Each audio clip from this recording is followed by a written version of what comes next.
Welcome to another episode of Healing Money Talks.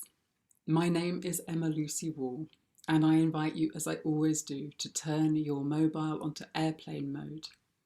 Put the kettle on, make yourself a nice warm drink, find somewhere comfortable to sit and relax and listen deeply to the conversation that's about to unfold. You never know what you might hear. So, my guest today is also my interviewer. She is my friend, my dear friend Anice Jeffries, who I met on retreat in Bosnia and in Dorset in 2019. Anice is an astrologer, an intuitive, and a deeply beautiful human being. Thank you so much, Anice, for joining me and for being prepared to switch the switch the tables on me. Wow, this is lovely. Um, we sat at quite a few benches, in Bosnia and Devon, much to both of our surprise that we were there meeting each other. And I would love to see I'd love you to tell me and share with people what your start was with wondering and inhabiting the feeling of value and money and I know you were a mother when you were a mother. I am You a were mother. a young girl, and that kind of gave you you told me before it gave you a start, maybe with some things that were of value Mm-hmm. and maybe didn't seem of value to Absolutely. the world, Yeah. and but to you were very lively. It was the most committed thing I ever did as an adult, the most committed job I ever had. And I remember having a conversation with one of my sisters in law and us reflecting on this job that we were doing 365 days a year, 24 hours a day, thank you very much, and getting very little reward actually in terms of, and not, I don't just mean money, I also mean just thanks. It's wonderful watching our children grow up. And it's a very natural set of gifts to be a mother. But yeah, the thanks are a little bit thin on the ground. We get Mother's Day where when the children remember, they come out of the woodwork and thank us. So I think I had rather eroded my sense of self in all of that. And I remember talking to people who had big careers and thinking, oh, that looks really exciting. And yet there I was doing this really valuable job. My oldest daughter has some challenges, some learning challenges, and so having childcare was not really an option. Didn't feel right to her or to anybody who might have taken care of her, um, or to me. And then yeah, I lost my third child to a stillbirth, and then I had a fourth, and yeah, it was a journey. The whole and continues to be a journey. Very fulfilling on some levels, and less and a little bit hard work on others. And along the way, I wanted to bring that mothering energy that I have into. I wanted to monetize. There came a point where I thought, well, I want to monetize this. So I got tuned into Reiki, and I became a holistic massage therapist. And the training for the massage in particular, I had to do a lever arch file full of case studies, and by the end of it, I was just drained. I had nothing left to give. It was just, and so I got in this cycle of things. I'm a very intuitive massage therapist. I feel where people need the touch, and it was one of those things that came so naturally to me that I then found it hard to charge. And I think the things that are most natural to me are the things that I find most difficult to charge for. And I think that's something that really runs through the healing community. Mm, And it's something that I think yes. we really need to change, because we give people, in our healing, we give people such an incredible gift, which is their lives and their sense of self and their health. Um, yeah, so I have really struggled with value. But that said, I have found that every time I've done anything on any kind of personal development, money has shown up in my bank account, and it just seems to be there in the right amount for what I need.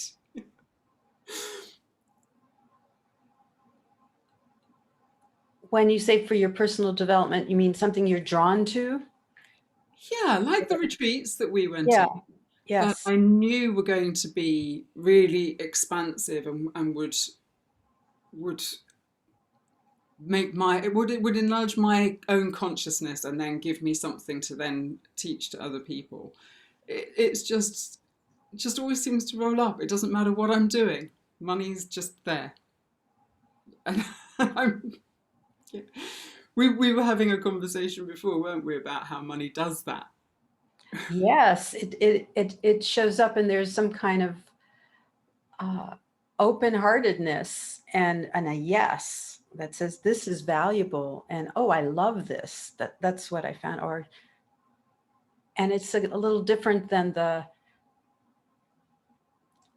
case study. Like, let's do the next. You had a certain amount of hours of cases you had to do to Mhm. get your license, Yeah, yeah, and it becomes like a factory thing, totally. right?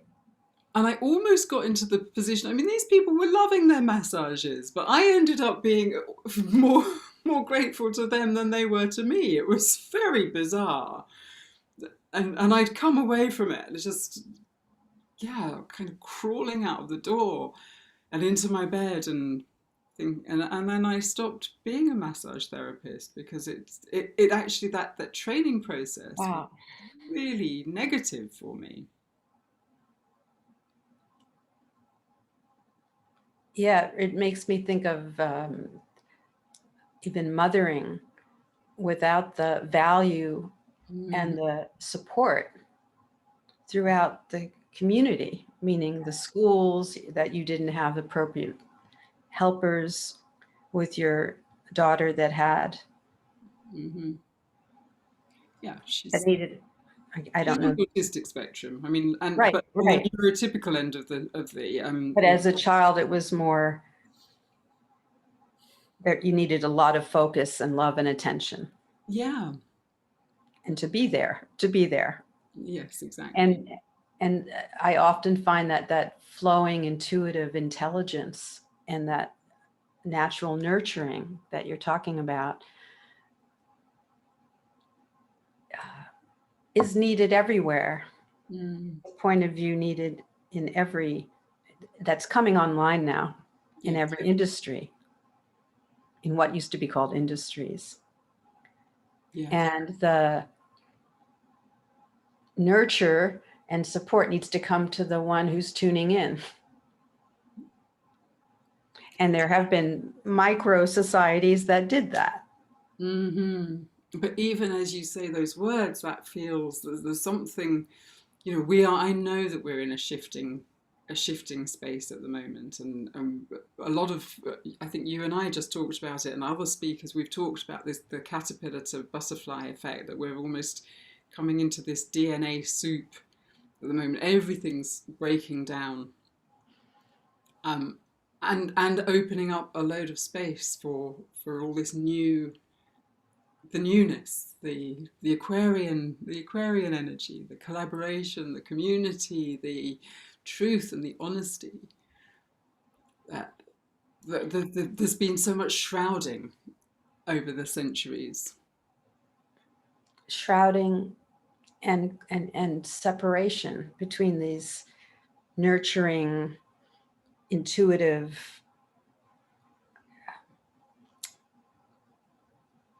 nature's the heart's nature is so naturally combines the nurturing with the doing Yes. in a way we've that that's like dancing. And some of my conversations with you have been like dancing, where Yeah. we've gone in them. In that we don't need the control over the form, what comes next. Sometimes you only know in the moment how to structure something, Yeah. such as if you were doing massage or one-on-one readings, how many of those can you do in a good way? Mm-hmm. And we were talking financially, given the life you have now, like what does one need to be able to dance in that doing? For one person, it might be, X amount, sliding scale, right? Yeah. But not below this. Or Mm-hmm. maybe I can do 2 people a month who are in a different financial Yeah. bracket than what I'm needing to live in with my daughters and my life and Yeah. my. And it doesn't actually need to be.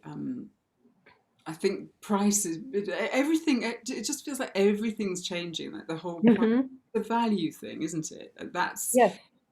and what the old way of doing things has not necessarily reflected the value, because my value is different to your value. What costs me a lot of money. So that rigid pricing structure. I was just speaking to one of my previous speakers, and she was saying that she has a price, but she can move. She likes to work creatively with her pricing, so that she doesn't, so that everybody's not ruled out, but so that she carries on honouring herself in what she charges. There was something we were just talking about that I know what it was. It was the thing about the jargon and the Mm. there's not a lot of value really in society, in the stuff that we're swimming around. It's kind of like like Like or dislike, yeah. yeah. And there's not a lot of grey in there, and yet human interaction is so grey. To Yeah, well, you talked about it being clumps, and we were talking about wildflowers, mm-hmm. and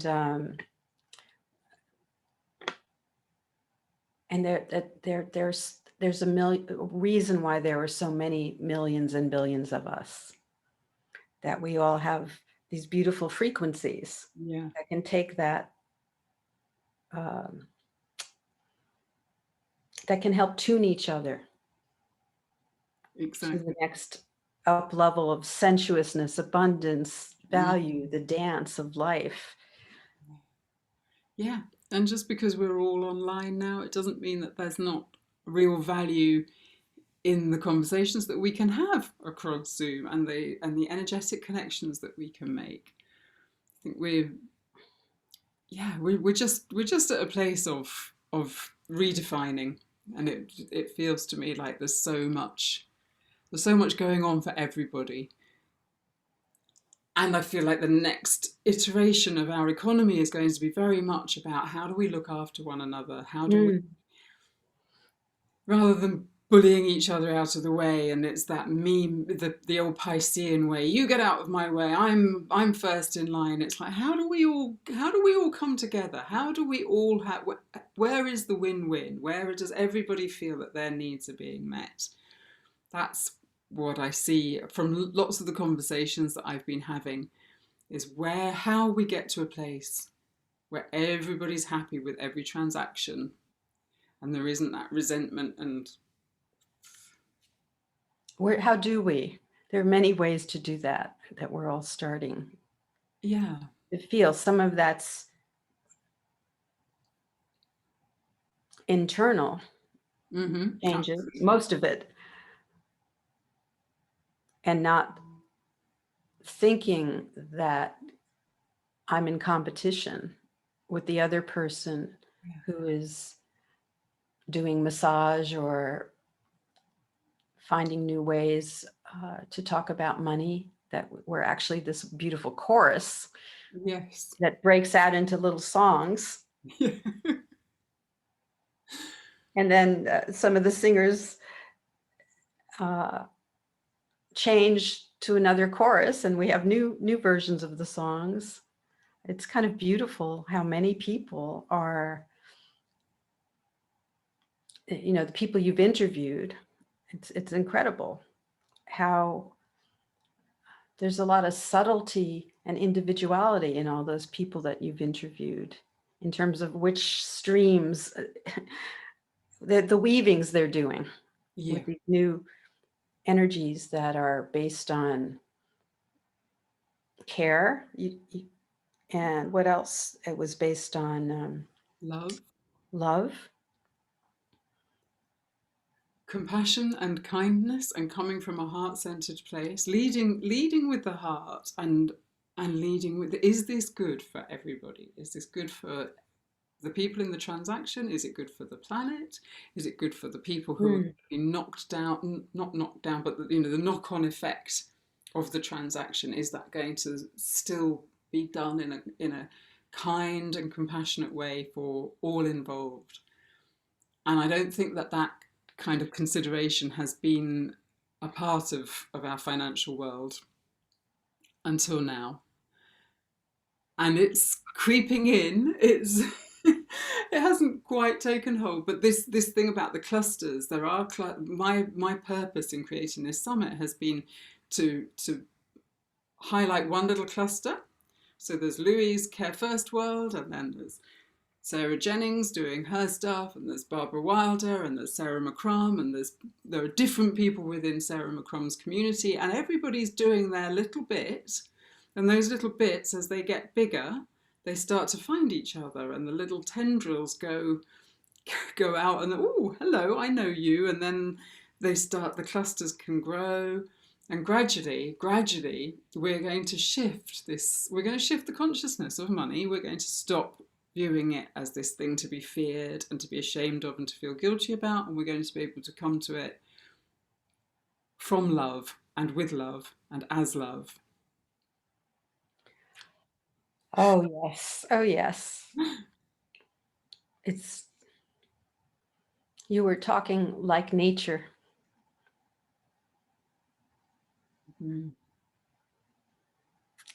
Yeah, it is a natural progression. Mm-hmm. And so much, I think so much is going to come undone in the next 2-3 years. You probably know more as an astrologer, but there's big stuff going out, isn't there? As above, so below. Yeah, there's choices to be made right now. Mm-hmm. And one can only make a choice oneself. I mean, that's what I'm learning, and I see that almost everyone you've talked to, and yourself definitely, it's like coming to make that choice yourself. You might have lived in a certain structure and tried to do your best within it, the structure that's dismantling right before our eyes. Mm-hmm. Although part of it is trying to cling on even tighter, right? And it's probably got more noise to make as it goes. And I Yeah. know that we're in this there's so much polarity, and some of it you can get just as scared by the conspiracy theorists as you can by the mainstream news. I mean, there's so much noise. What's true and what's not true, I think, has yet to reveal itself completely. Yeah, one can get scared when the consciousness behind things is not given center place. So whether one gets scared of who's trying to do what, Mm-hmm. to to um, to sedate everyone and polarize everyone. I can be afraid of political structures trying to polarize people. But even then, I'm not noticing there's another energy. Mm. Or medicines that don't remember the health that comes from balance from Mm. within, from the earth, that it's nothing we need to pop a pill or worse. Yeah, I was listening to, well, one of my speakers, Alison, her incredible story of just healing her body from fourth stage cancer, which had fractured her spine in two places and Mhm. was about to paralyze her, and she's completely clear of it. We have this incredible technology within the body that we haven't explored. So I think that's part of what we're going to move into as well, is how Yeah. we start to tap into this stuff that is within us. I mean, I don't want to get hugely controversial and start Right. talking about vaccines and masks, because they are very polarizing, and that's not the purpose of the summit. But the purpose of the summit is to open up people's imagination, really, and to say, oh, that's interesting. How about that? How about talking to money? How about trusting money? How about recognizing where money is everywhere in my life? How about being truly grateful for all the abundance that we're already living in? Because That what wonder, how about? yeah, I love that. wouldn't That's it be? the Yeah. Yeah, because that's the other piece that has needed to be integrated, that is reemerging. It's part of the yin, I Yeah. would say, right? And magic, and it's nothing to do with lot history. This happened, then this, then this, then this. No, there has always been in the present. What about this? Mm-hmm. And and and jargon, like money means you made it, or money means you're privileged, or money means you're hardworking. That's obliterating what is. You could say that about anything. Yeah.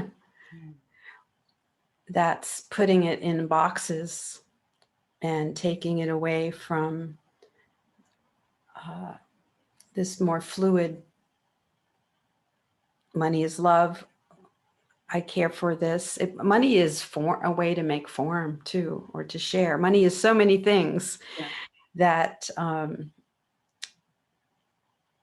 got hijacked or put in little boxes. Mm. Although people have always had the other experience of this flow Yeah. And I of want. currency to to help to bring things into form, or to create creatively, the arts, healing, Mm-hmm. barn raising, the pleasure of it. I feel the sensuous pleasure is kind of coming back, of life, and of building structures, building bridges, um, gardening, nurturing what's in a garden, Yeah. the garden of ourselves. Well, exactly. Yes. Yeah. And that will be, again, this circumstance that we're in of lockdown and of being still gives us all of that space, which we didn't have because we were forever rushing off to the next and filling space with it. There has been, I feel, so many people I speak to, whether or not they're on this spiritual path and journey that we're on, that people are just coming into themselves and just reassessing. The quite big existential questions are happening actually all over the planet. and some people call it a remembering and an awakening. And as we were talking, Anice and I were talking before we started recording about downloads, and neither of us have had the luxury of a download, but maybe we have. Maybe we're having those downloads all the time, and maybe it's just really quiet and subtle, and we don't have to have a great big firework display to know that we're connecting to something else and that there's something more profound moving through us. Yeah. Yeah. Yeah. There's the subtle senses. Yeah, yeah. And they're opening up in this space. You know, I practice Kundalini yoga, and we we work the body very hard, and there's a lot of movement and a lot of holding, and then we come into this stillness afterwards, and it's in those still spaces that we can really feel the subtle the subtle stuff that's going on. I'm so grateful for the still spaces, I know. if I've never said that to them or to myself and to you. Yeah. Um, yeah, there's been a barrage that many of us have got born into and participated in, a barrage of um, direction, do this, do that, and a barrage of what's the answer? What's the answer? Memorize it, spit it out. Yeah. And a barrage of I like this, I don't like this. This is good, this is bad. Mm.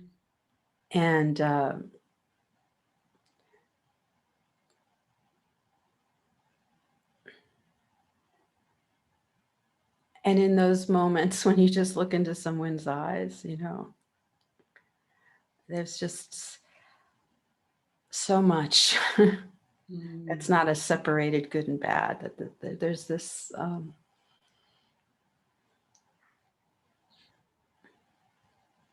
beauty and aliveness and vitality that leaps out of stillness, that can leap out of stillness. Absolutely. And innocence.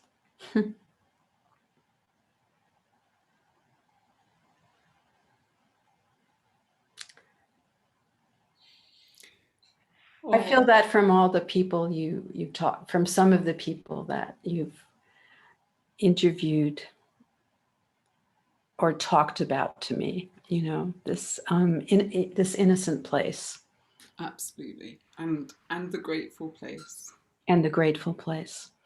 The grateful place seems to be the real power. Mm-hmm. Mm-hmm. But talking of stillness, another little project that I'm involved with, and we're coming towards the end of our time, but I do just want to get it in, which is that I am involved with a project called Silence With, where these guys have put together a theatre of silence. So there's just one person is in silence, and they're observed in their silence. The whole performance takes an hour. And the first 10 minutes is getting everybody seated in this wonderful auditorium. And then the speaker, the silencee, holds the space for up to 40 minutes, but there may sometimes be an interval. And then in the last 10 minutes, everybody just checks in and talks about what's going on. So if anybody feels like, oh my word, I would love to do that, then please reach out to me. All my information is all over this summit. It's very easy to get hold of me. Um, I would love, we're looking for anybody. We do it on a Monday at particular times in the UK. So we do it at 10 a.m., 1 p.m., 4 p.m., or 9 p.m. GMT. So, yeah, if you fancy experiencing your own silence and your own stillness in these tumultuous times, please reach out. And Anice, I'm going to be mindful of time because we don't want the. Okay. So, Thank you. thank you so much for your time and for your generosity and for your inspiration. in the time that I've known you, you are you're a wonderful, whimsical. You're a poet as well. Yes, yes, I am. Yes, You are a poet, yes. and a beautiful human being. I'm very grateful to have you in my life. Thank you. Well, thank you. And I love this. So I've to, loved doing it. I can't wait for it all to be published. I know it will be. So thank you. And it's been a pleasure. And Thank you.